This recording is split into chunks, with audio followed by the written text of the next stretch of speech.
안녕하세요. 오늘도 여러분들과 무역영어 공부를 함께할 이소연 관세사라고 합니다. 이번 시간은 관세법의 마지막 부분이고요. 또한 시험 문제 좀 많이 나오는 수출, 수입, 반송, 신고에 대해서 좀 공부를 같이 하실 거예요. 관세법 같은 경우는 어떻게 보면은 무역영어에서는 좀 되게 작은 파트로 나오긴 하는데 실제적으로 관세사 시험을 보실 때는 어떻게 보면은 이제 1차 시험에서도 메인이고 2차 시험에서도 메인이 돼요. 그렇기 때문에 혹시라도 관세사 준비를 하실 분들은 요 파트 부분은 공부를 하시되 메인으로 정말 1조부터 마지막 조까지 꼭 공부를 되게 열심히 하셔야 되고, 무역영어 시험에서는 엄청 큰 비중을 차지하지 않기 때문에 이렇게 제가 알려드린 부분과 교재에 나온 부분만 좀 복습을 하시면은 충분히 커버 되실 수 있거든요. 그러니까 범위도 많지 않기 때문에 복습 꼭 철저히 해주시면 되겠고요. 그래서 이제 수출, 수입, 반송, 신고 부분을 보시면 여러분들이 생각하시기에 이제 물품을 통관을 하면은 신고는 베이스로 돼요. 무조건 신고를 해야 되고, 이 신고에서 이제 수리가 되느냐 아니면 뭐 검사를 받고 수리가 되느냐, 제가 여기서 수리는 아무 문제 없이 자동 승인이 된다는 뜻이에요. 그리고 뭐 취하가 되냐 아니면은 각하가 되냐, 이제 이런 식으로 나뉘게 돼요. 어떻게 되든 신고라는 행위를 통해서 이제 물품에 대해서 이제 얘를 수출하거나 수입을 하거나 반송하겠다는 어떻게 보면은 의사 표시죠. 이렇게 됐을 때 행정 국가적인 측면에서 어떻게 이거를 문제가 없으면 수리를 해주고 검사를 하거나 취하를 하거나 각하를 하는 걸로, 이런 단계로 이제 가고 있고요. 보시면 이제 물품을 수출, 수입 또는 반송하고자 하는 때에는 해당 물품의 품명, 규격, 수량, 가격, 저는 이거를 다 외워서 썼거든요. 그래서 품규, 수, 가로 외웠는데, 이러한 품명, 규격, 수량 및 가격, 그 밖에 대통령령이 정하는 사항을 세관장에게 신고를 하여야 합니다. 이게 법이에요. 근데 여기서 대통령령이 정하는 사항이 시험 문제에 나올 수는 있어요. 제가 관세사 1차 시험 볼 때는 단골 문제로 나왔던 문제긴 한데, 아마 무역영어에서는 시험 문제가 안 나올 수 있어요, 요게. 근데 나오게 된다면 일단 원산지, 또 목적지, 선적지, 그리고 해외 구매처 부호, 한 요 정도만 제가 봤을 때 알고 계시면 될 것 같고, 아마 제가 교재에 나와 있을 거예요. 그거 한번 쫙 보시면 될 것 같아요. 그리고 요렇게 나온 부분은 다 수출신고 필증상 또 수입신고 필증상에 다 기재되어 있는 항목이거든요. 그래서 제가 만약에 정말 시간이 되면은 마지막 시간 때 실제적인 수출신고 필증과 수입신고 필증을 한번 스캔해서 보여드릴 수 있으면 정말 보여드릴게요. 그때 보시면 요런 항목이 다 나와요. 우리는 이런 항목을 가지고 이제 신고가 들어가는 거거든요. 그래서 이런 부분을 반드시 세관장에게 신고를 하여야 되고요.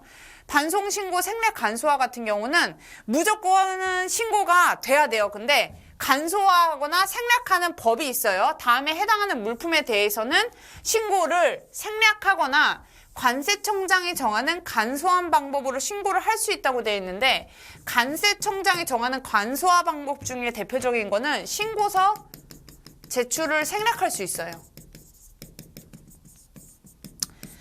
화주 입장에서나 수출자나 수입자 입장에서나 저같이 신고인 같은 경우는 제일 솔직히 바라는 게 서류 제출이 조금은 간소화되는 게 정말 제일 좋거든요. 좀 서류구비가 조금 간략해지거나 아니면 서류구비 없이 생략돼서 수리가 되면은 그것만큼 정말 업무상 편한 게 없어요. 그래서 관세청장이 정하는 간소화 방법 같은 경우는 실무상으로는 정말 이런 신고서 제출 생략이 가능하고요. 어떤 물품이 있냐면 휴대폰, 탁송품, 별송품, 우편물, 그리고 종교 장애인 물품 등 면세, 정부용품 등 면세, 특정 물품 면세 등 소액 물품, 또 여행자 휴대폰 이사 물품, 재수출 면세 규정에 관세가 면제되는 물품인데, 제가 여기서 이거는 좀 암기를 해두셔야 돼요. 그런데 이거를 다 암기하시기보다는 제가 봤을 때는 외교관용 물품 등 면세하고 재수입 면세는 빠져요, 여기서.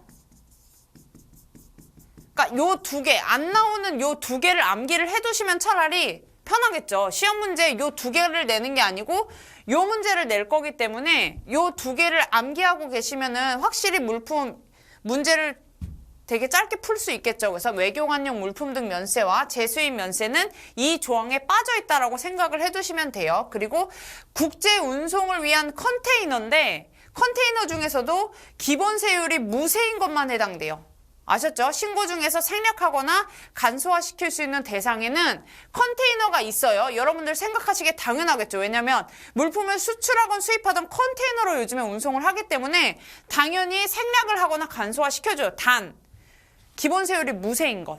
요것만 해당이 된다는 거. 요거가 빠져서 문제에 나올 수 있어요. 그러니까 가로까지 꼭 암기를 해두셔야 되고 제가 저번 시간에도 말씀드린 게 있어요. 휴대폰, 탁송품, 별송부가 우편물은 거의 친구 관계예요. 그래서 항상 같이 붙어 나와요. 어떠한 뭐 혜택이든 간에 다 같이 붙어 나오니까 같이 암기를 해두시면 좋겠죠. 그 다음 신고의 시기를 볼게요. 수입 또는 반송을 하고자 하는 물품을 지정 장치장이나 보세 창고에 반입하거나 보세 구역이 아닌 장소에 장치한 자는 그 반입일 또는 장치일부터 30일 이내에 무조건 수입 반송 신고를 해야 돼요. 30일 이내에. 반입일 장치일부터 30일 이내에 수입 반송 신고를 하여야 됩니다. 결국에는 지정장치자거나 보세구역에 반입된 물품은 그 반입일이나 장치일부터 30일 이내에 수입 또는 반송 신고를 해라 이거예요. 왜 이런 규정이 뒀냐면 지정장치장에 한 물품만 계속 있을 수는 없어요. 다른 무역 물품이 되게 많죠. 물품을 계속해서 방치를 해두면 다른 물품을 놔둘 수가 없어요. 물류의 이동이 편할 수 있도록 이러한 규정을 둔 거예요. 30일 이내에 무조건 나가도록. 이렇게 된 거고 수출, 수입, 반송 등의 신고인을 보시면 신고는 화주 또는 관세사 등의 명의로 하여야 된다라고 돼 있어요. 다만 수출 신고의 경우에 여기가 중요하거든요. 수출 신고 경우에는 화주에게 당의 물품을 제조하여 공급한 자의 명의로 할 수 있다. 이게 바로 제조자예요. 제조자. 물품을 수출할 때 얘가 수출자고 수출자가 여러분들 아직도 혹시 헷갈리시면 안 돼요. 수출자는 화주예요. 화주. 화주가 뭐예요? 물품의 주인이란 뜻이에요. 수출자인데 수출자가 제조를 해서 수출하면 상관이 없어요. 근데 국내에 있는 제조자로부터 보통은 물품을 구매해서 여기서 가공을 하거나 어떠한 스티커를 붙여서 판매해요. 그럴 때 이 제조자의 명의로도 수출 신고를 할 수 있게끔 해놨어요. 아셨죠? 요거를 기억하시면 되고 그래서 수출 신고의 경우에는 수출 물품을 제조하여 공급한 자, 한마디로 요 제조자의 명의로도 할 수 있다라는 거를 기억하시면 되고 관세사 등의 명의로 하여야 된다는 뜻은 관세사, 관세법인, 통관 취급법인이라고 있어요. 요 세 가지의 명의로 할 수 있다는 뜻이에요. 그래서 이거를 줄여서 관세사 등의 명의로 할 수 있다고 해놓은 거예요. 아셨죠? 그 다음 5번째, 신고의 요건이 있어요. 신고의 요건은 알아두셔야 되는데 수입 신고는 해당 물품을 적재한 선박이나 항공기가 입항된 후에만 할 수 있어요. 이게 원칙이에요. 여러분들 공부하실 때 무조건 원칙을 기둥으로 가지고 예외로 빠지셔야 돼요. 공부를 하실 때 무조건 답안부터 외우시면 안 돼요. 수입신고는 해당 물품을 적재한 선박이나 항공기가 입항된 후에만 할 수 있어요. 근데 반송신고는 반송신고는 해당 물품이 관세법에 따른 장치장소에 있는 경우에만 할 수 있다. 이게 무슨 뜻이냐면 반송 기억나세요? 용어의 정의에서? 반송이 뭐예요? 자, 여기 관세선이 있어요. 우리는 관세선을 통과하는 물품에 대해서 관세를 부과하는 거예요. 그러면 어떻게 돼요? 일반적인 수입은 여기를 통과하면 관세를 부과하죠. 그쵸? 근데 반송은 뭐예요? 여기서 들어가지 않고 나가는 거예요. 이게 반송이에요. 이게 반송.